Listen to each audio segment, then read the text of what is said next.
Stop running after people. Dare to let go. Quiet afternoon. Professor Martin, a respected teacher of human behavior, was strolling with his students through the bustling marketplace. Among them were Lucas, Aaron, Sam, and a few others who loved these short trips with their teacher. As they passed a line of colorful fruit stalls, something unusual caught their attention. A man stood a few steps ahead, firmly holding a thick rope. On the other end was a stubborn goat refusing to move even an inch. The man tugged and pulled, trying to get the goat to follow, but it simply planted its feet, completely unbothered. It was clear this struggle had been going on for a while. Professor Martin stopped and said calmly, "Let's pause here for a moment. Watch carefully." He gestured for the students to gather around. What you're seeing may seem ordinary, but there's a powerful lesson hidden here, one I want you to understand today. He pointed toward the man and the goat.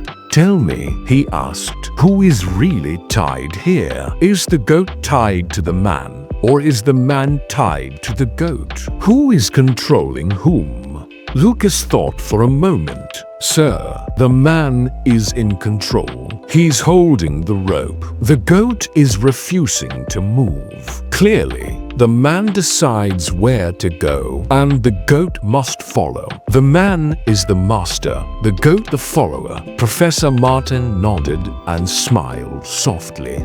"That seems reasonable, but let me show you something that will change how you see this." He stepped closer, reached into his bag, and pulled out a small pocket knife.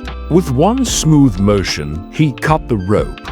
The goat didn't hesitate. It bolted instantly toward the open field. The man, startled and panicked, ran after it, shouting and trying to catch up. In moments, the scene had completely reversed. The man was no longer leading, he was chasing. Professor Martin turned to his students. "Now tell me," he asked, "who is really tied to whom?" The students watched silently as the man struggled to keep up with the goat, which wanted nothing to do with him. The goat never cared about the man, Professor Martin explained. It was simply being held against its will, but the moment it could escape, it ran. The man, however, was far more attached to the goat than the goat was to him. He let the lesson sink in. This is how our minds work. Like that man, we hold on to thoughts and emotions, anger, fear, resentment, jealousy, pride, thinking we control them. But look closely. Are we really in control? Or have we tied ourselves to these thoughts so tightly that letting go feels impossible? He continued, "Most negative emotions serve no purpose. They don't want to stay with us. Yet we carry them day after day, year after year, believing we are in control. And because of that, we suffer. We lose our peace, our clarity, even ourselves." He walked a few steps, turned back, and spoke softly. "What you saw with the goat is what happens inside us. We cling to our worries, our pain, our anger, even when life gives us the chance to let go. We think, this anger is mine, or this fear defines me. But the truth, none of it defines you. It only traps you. But here's the beauty," he added. "The moment you stop feeding a negative thought, it runs away just like that goat. Thoughts only have power because we hold the rope. Cut it, and they disappear. Freedom begins the moment you stop chasing what doesn't belong to you." Professor Martin looked at his students, his voice steady.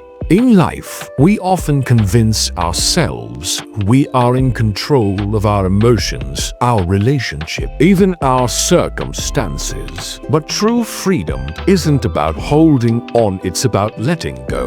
Let go of the thoughts that drain you, the people who weigh you down, the fears that serve no purpose. Your mind becomes lighter, clearer, more peaceful. He smiled. A calm mind isn't accidental, it's created by choosing not to chase what hurts you. If this message speaks to you, share it with someone who needs to hear it. And remember, stop running after people, stop chasing what isn't yours, and dare to let go.